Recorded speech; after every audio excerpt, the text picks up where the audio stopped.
ಇದೇ ನಮ್ಮ ಮೂಲ ಮಗ. ನಮ್ಮ ಹಿರಿಯರೆಲ್ಲ ಇದ್ದದ್ದು ಇಲ್ಲೇ. ಅದೊಂದು ದೊಡ್ಡ ದಂತಕಥೆ.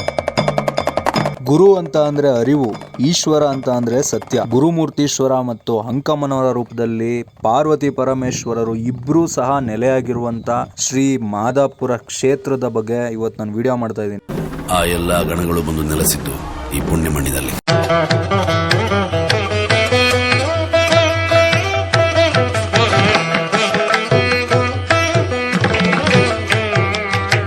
ಒಂದು ವರ್ಷದಿಂದ ನನ್ನ ಯೂಟ್ಯೂಬ್ ಚಾನಲಲ್ಲಿ ಯಾವುದೇ ವಿಡಿಯೋ ಸಹ ಹಾಕಿರಲಿಲ್ಲ.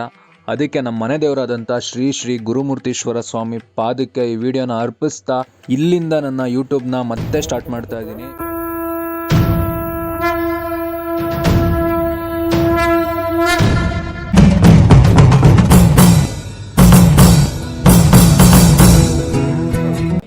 ಓಂ ತತ್ ಸತ್ ಅಲಕ್ ನಿರಂಜನ್. ಇವತ್ತು ನಾನು ವಿಡಿಯೋ ಮಾಡ್ತಿರೋದು ಬಂದು ಶಿವಾಲಯ, ಜೋಡಿ ದೇವತಾ ಪ್ರತಿಷ್ಠಾಪನೆ ಮಾಡಿರುವಂತ ಪುಣ್ಯಕ್ಷೇತ್ರ ಶ್ರೀ ಮಾದಾಪುರ ಕ್ಷೇತ್ರ. ಪರ್ಸನಲಿ ಇದು ನಮ್ಮ ಮನೆ ದೇವರು. ಇದುವರೆಗೂ ನೋಡಿರುವಂತ ಶಿವ ಪಾರ್ವತಿ ಒಂದೇ ದೇವಸ್ಥಾನದಲ್ಲಿ ನೆಲೆಯಾಗಿಲ್ಲ. ನೆಲೆಯಾಗಿದ್ರೆ ಶಿವ ಬಂದು ಲಿಂಗ ರೂಪದಲ್ಲಿ, ಪಾರ್ವತಿ ಬಂದು ವಿಗ್ರಹ ರೂಪದಲ್ಲಿ ನೆಲೆಯಾಗಿರ್ತಾರೆ. ಇಲ್ಲಿ ನಾನು ಇವಾಗ ಡಿಸ್ಪ್ಲೇ ಮೇಲೆ ಹಾಕ್ತಿದ್ದೀನಿ ಪಿಕ್ಚರ್. ಈ ತರ ಶಿವ ಪಾರ್ವತಿ ಗುರುಮೂರ್ತೀಶ್ವರ ಮತ್ತು ಅಂಕಮ್ಮನವರ ಹೆಸರಲ್ಲಿ ನೆಲೆಯಾಗಿರೋದು. ಸೊ ಇವತ್ತು ತುಂಬಾ ಕಷ್ಟಪಟ್ಟು, ಯಾಕೆಂತಂದ್ರೆ 2-3 ಸತಿ ವಿಡಿಯೋ ಮಾಡಕ್ ಬಂದು ಅದು ಕೈಗೂಡಿರ್ಲಿಲ್ಲ.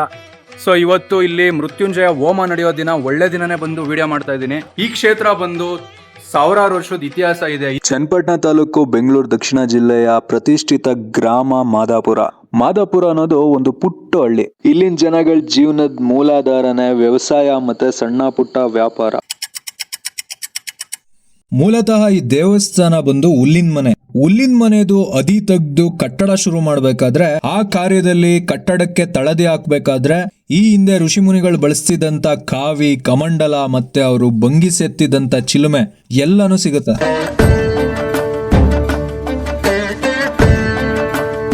ಸ್ವಾಮಿ ಇಲ್ಲಿ ಪ್ರತಿಷ್ಠಾಪನೆಗೆ ಅವನೇ ಒಡೆದು ಮೂಡಿ ಈಶ್ವರ ದೇವಸ್ಥಾನ ಅಂತೇಳಿ ಈಚೆಗೆ ನಾಮಕರಣ ಆಗಿ ಈಶ್ವರ ದೇವಸ್ಥಾನವಾಗಿ ಮೂಡಿ ಬಂದಿರೋದು.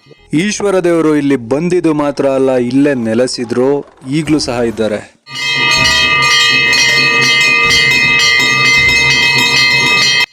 ಶಿವ ಪಾರ್ವತಿ ಸ್ವತಃ ಬಂದು ನೆಲೆಯಾಗಿರುವಂತ ಕ್ಷೇತ್ರ ಇದು ಅಂತ ಗೊತ್ತಾಯ್ತು. ಆದ್ರೆ ಅವರು ಯಾವ ರೂಪದಲ್ಲಿ ನೆಲೆಯಾದ್ರು ಅಂತ ಅಂದ್ರೆ ಮಣ್ಣಲ್ಲಿ ಸ್ವಯಂಭೂ ವಿಗ್ರಹ ರೂಪದಲ್ಲಿ ನೆಲೆಯಾಗ್ತಾರೆ. ಸುಮಾರು ವರ್ಷಗಳಾದ್ಮೇಲೆ ಊರಿನ ಜನಗಳು ಅದ್ರ ಅಕ್ಕಪಕ್ಕ ಮನೆಗಳನ್ನೆಲ್ಲ ಕಟ್ಕೊಂಡು ವಾಸ ಮಾಡಕ್ಕೆ ಶುರು ಮಾಡ್ತಾರೆ. ಆಮೇಲೆ ಆ ವಿಗ್ರಹಕ್ಕೆ ಒಂದು ಆಕಾರ ಕೊಟ್ಟು ಬಣ್ಣ ಬೆಳೆದು ದೈವತಾ ಮನೋಭಾವದಿಂದ ಆ ವಿಗ್ರಹನ ಪೂಜಿಸಕ್ ಶುರು ಮಾಡ್ತಾರೆ. ಆದ್ರೆ ಅದಕ್ಕೆ ಅಭಿಷೇಕ ಮಾಡಕ್ಕಾಗ್ಲಿ, ವಸ್ತ್ರಾಲಂಕಾರ ಮಾಡಕ್ಕಾಗ್ಲಿ ಆಗಲ್ಲ ಅಂತ ಅಂದ್ಬಿಟ್ಟು ವಿಗ್ರಹಗಳನ್ನ ನೀರಲ್ಲಿ ವಿಸರ್ಜನೆ ಮಾಡಿ ಶಿಲಾ ಪ್ರತಿಷ್ಠಾಪನೆ ಮಾಡಿ ದೇವಸ್ಥಾನದಲ್ಲಿ ಪೂಜಾ ಕಾರ್ಯಕ್ರಮಗಳು ನಡಿಬೇಕಾದ್ರೆ ಗರ್ಭಗುಡಿ ಎಡಭಾಗದಲ್ಲಿ ಒಂದು ಹುತ್ತ ಪ್ರತ್ಯಕ್ಷ ಆಗುತ್ತೆ. ಅವಾಗ ಸ್ವಾಮಿ ಈಚೆ ಪ್ರತ್ಯಕ್ಷ ಆದ ಇಲ್ಲಿ ಉತ್ತಮ.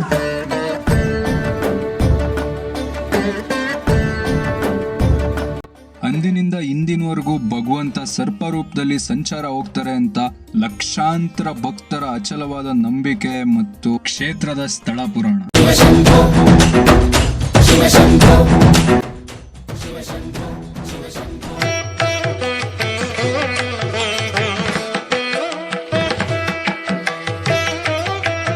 ಬ್ರಹ್ಮದೇವರ 5ನೇ ತಲೆ ಕತ್ತರಿಸಿದ ಮೇಲೆ ಕಾಲಭೈರವೇಶ್ವರರ ಕೈಗೆ ಆ 5ನೇ ತಲೆ ಅಂಟ್ಕೊಳ್ಳುತ್ತೆ. ಮತ್ತೆ ಪರಮೇಶ್ವರರ ಕೈಗೆ ಬ್ರಹ್ಮ ಕಪಾಲ ಅಕ್ಷಯ ಪಾತ್ರೆ ರೂಪದಲ್ಲಿ ಬರುತ್ತೆ. ಅಕ್ಷಯ ಪಾತ್ರೆನ ಹಿಡ್ಕೊಂಡು ಪರಮೇಶ್ವರರು ಭಿಕ್ಷಾಟನೆ ಮಾಡಿ ಅಕ್ಷಯ ಪಾತ್ರೆ ತುಂಬಿದ್ಮೇಲೆ ಪರಮೇಶ್ವರರು ಪಾಪದಿಂದ ವಿಮುಕ್ತಿಯಾಗಿರೋದು ಉಂಟು.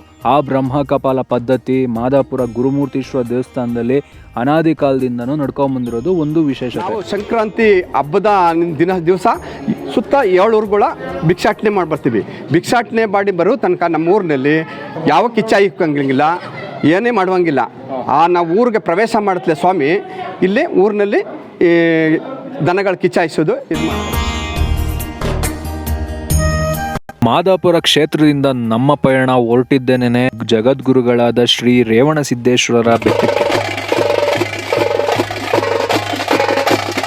ಮಹಾಮೃತ್ಯುಂಜಯ ಹೋಮ ನಡೆದಿರೋದ್ರಿಂದ ದೇವ್ರುಗಳು ಪ್ರಸನ್ನ ಆಗಬೇಕು ಅಂತ ಅಂದರೆ ಜಗದ್ಗುರುಗಳಾದ ರೇವಣಸಿದ್ದೇಶ್ವರರ ಗರ್ಭಗುಡಿಲಿ ಒಂದ್ಸತಿ ಪೂಜೆ ಮಾಡಿಸಿ ಅಲ್ಲಿಂದ ದೇವ್ರು ತಗೊಂಬರೋದು ಒಂದು ಪದ್ಧತಿ.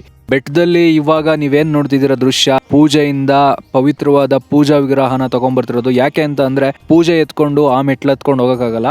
ಅದಕ್ಕೆ ಪೂಜೆದೇನಿದೆ ವಿಗ್ರಹನ ಪೂಜಾರಪ್ಪನವರು ತಲೆ ಮೇಲೆ ಹೊತ್ಕೊಂಡು ಬೆಟ್ಟ ಹತ್ಬೇಕು. ಏನ್ ಗುರು ಬಾಯಲ್ಲಿ ಹೇಳೋಷ್ಟು ಸುಲಭ ಅಲ್ಲ. ಯಾಕೆ ಅಂತ ಅಂದರೆ ನಾರ್ಮಲ್ ಆಗಿ ಬೆಟ್ಟ ಹತ್ತೋದೇ ಕಷ್ಟ. ಹಂಗಿರ್ಬೇಕಾದ್ರೆ ಪೂಜೆ ವಿಗ್ರಹನ ತಲೆ ಮೇಲೆ ಹೊತ್ಕೊಂಡು ಬೆಟ್ಟ ಹತ್ಬೇಕು ಅಂತ ಅಂದ್ರೆ ಏನ್ ಸಾಮಾನ್ಯನಾ? ದೇವ್ರ ಸಾಕಾರ ಇಲ್ಲದೆ ಏನು ನಡೆಯಲ್ಲ. ಫೈನಲಿ ಬೆಟ್ಟದ ಮೇಲ್ಗಡೆ ಬಂದು ರೀಚ್ ಆದ್ವಿ. ಬಟ್ ಇನ್ನು ಗರ್ಭಗುಡಿ ಒಳಗಡೆ ಹೋಗಿಲ್ಲ. ಯಾಕೆ ಅಂತ ಅಂದ್ರೆ ಅರ್ಚಕರು ಹೊತ್ಕೊಂಡ್ ಬಂದಿರುವಂತ ವಿಗ್ರಹನ ಇವಾಗ ಒಡವೆ ಮತ್ತೆ ವಸ್ತ್ರ ಸಮೇತ ಎಲ್ಲ ತೆಗ್ದು ಮತ್ತೆ ಗಂಗಾಜಲದಿಂದ ಅಭಿಷೇಕ ಮಾಡಿ ಅಲ್ಲಿಂದ ಗರ್ಭಗುಡಿ ಒಳಗಡೆ ಎತ್ಕೊಂಡು ಹೋಗ್ಬೇಕಂತೆ.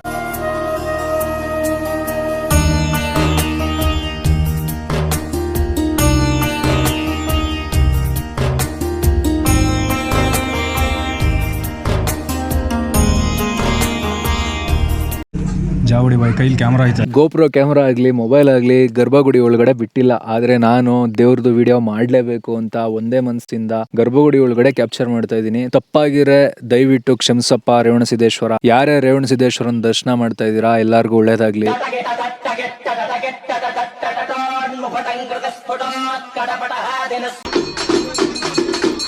ಯಾರ್ಯಾರು ನನ್ನ ವಿಡಿಯೋ ನೋಡ್ತಾ ಇದ್ದೀರಾ ಎಲ್ಲರಿಗೂ ರೇವಣಸಿದ್ದೇಶ್ವರ ಸ್ವಾಮಿದು ದರ್ಶನ ಆಯಿತು ಚೆನ್ನಾಗಿ ಅಂತ ಅನ್ಕೊಂತೀನಿ. ನನಗೂ ತುಂಬ ಚೆನ್ನಾಗಿ ದರ್ಶನ ಆಯಿತು. ಇವಾಗ ಅಲ್ಲಿಂದ ನಮ್ಮ ದೇವ್ರನ್ನ ತಗೊಂಡು ಮುಂಚೆ ನಮ್ಮ ಪೂಜೆ ಇಕ್ಕಿದ ಜಾಗಕ್ಕೆ ಬಂದ್ವಿ. ಶಿವರಾತ್ರಿ ಹಬ್ಬದಲ್ಲಿ ಈ ಥರ ಪೂಜೆ ಸಿಂಗಾರಗೊಂಡಿತ್ತು. ಮನ್ಸಾರೆ ಕೈ ಮುಗಿಯೋರ್ಗೆ ದೇವ್ರು ಹೆಂಗಿದ್ರು ಚಂದನೆ.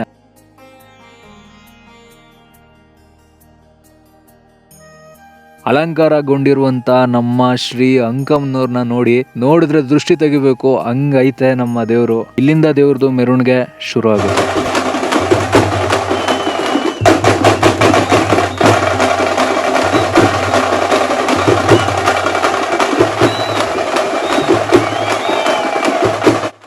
ನಮ್ಮ ಸೈಡ್ ಇದನ್ನ ಒಳಮೆಡ್ಸ್ಕೊಂಬರೋದು ಅಂತ ಅಂತಾರೆ.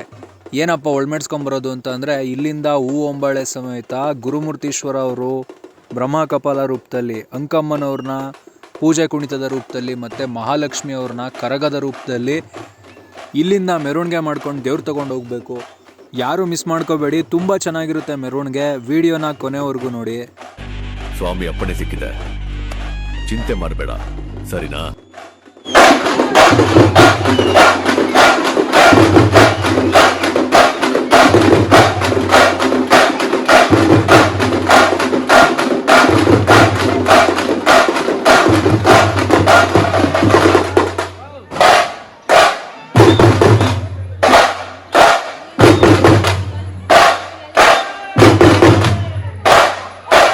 ಶ್ರೀ ಗುರುಮೂರ್ತೀಶ್ವರ ಸ್ವಾಮಿ ಅವ್ರನ್ನ ಯಾರು ಮನೆಗೆ ಕರೆಸಿ ದೇವ್ರು ಪೂಜಿಸ್ಬೇಕು ಅಂತ ಅನ್ಕೊಂಡಿದ್ದೀರಾ, ಹೊಸಮನೆ ಆಗಿರ್ಬೋದು, ಗೃಹ ಪ್ರವೇಶ, ಇನ್ನು ಯಾವ್ದಾದ್ರು ಶುಭ ಸಮಾರಂಭಗಳಿಗೆ ದೇವ್ರನ್ನ ಕರೆಸಿ ದೇವ್ರು ಪೂಜಿಸ್ಬೇಕು ಅಂತ ಅನ್ಕೊಂಡಿರೋರು ಡಿಸ್ಪ್ಲೇ ಮೇಲೆ ಕಾಣಿಸ್ತಿರುವಂತ ನಂಬರ್ಗೆ ಕಾಲ್ ಮಾಡಿ. ಶ್ರೀ ಗುರುಮೂರ್ತೀಶ್ವರ ಸ್ವಾಮಿ ಮತ್ತೆ ಅಂಕಮ್ಮ ದೇವಿಯವರ ಪುಣ್ಯಕ್ಷೇತ್ರದ ರಾಜಗೋಪುರ ನಿರ್ಮಾಣದ ಕಾರ್ಯ ಕೂಡ ಬರದಿಂದ ಸಾಗ್ತಿದೆ.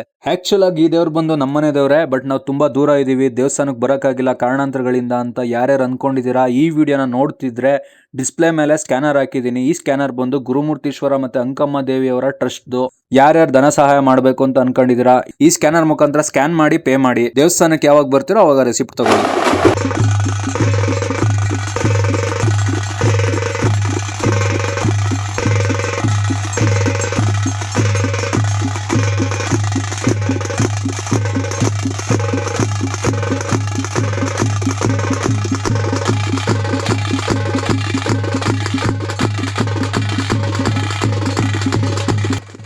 ಬೆಟ್ಟದಿಂದ ದೇವ್ರನ್ನ ಕರ್ಕೊಂಡು ಹೋಗ್ಬೇಕಾದ್ರೆ ಬ್ರಹ್ಮ ಕಪಾಲ ಇಟ್ಕೊಂಡಿರುವಂಥ ಪೂಜಾರಪ್ಪನವ್ರಿಗೆ ಬ್ರಹ್ಮ ಕಪಾಲದ ವೈಬ್ರೇಷನ್ ಯಾವ ಥರ ಆಗ್ತಿದೆ ನೋಡಿ.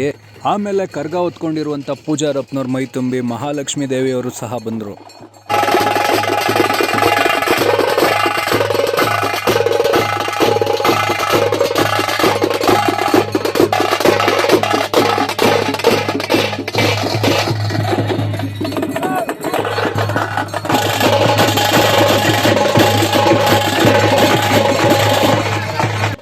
ಆದರೆ ನಾವು ರೇವಣಸಿದ್ದೇಶ್ವರ ಬೆಟ್ಟ ಬಿಟ್ಟು ಹೋಗೋಕ್ಕೆ ಅಂಕಮ್ಮನವರು ಯಾವುದೇ ಸಹ ಅಪ್ಪಣೆ ಕೊಟ್ಟಿರಲಿಲ್ಲ.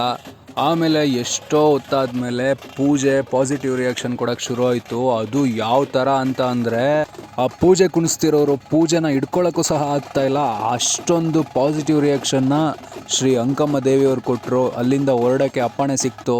ಕರೆದರೆ ಬರುತ್ತಾಳೋ ಇಲ್ಲವೋ ಎಂದು ಪರೀಕ್ಷೆ ಮಾಡಿ ನೋಡಿದೆಯಾ?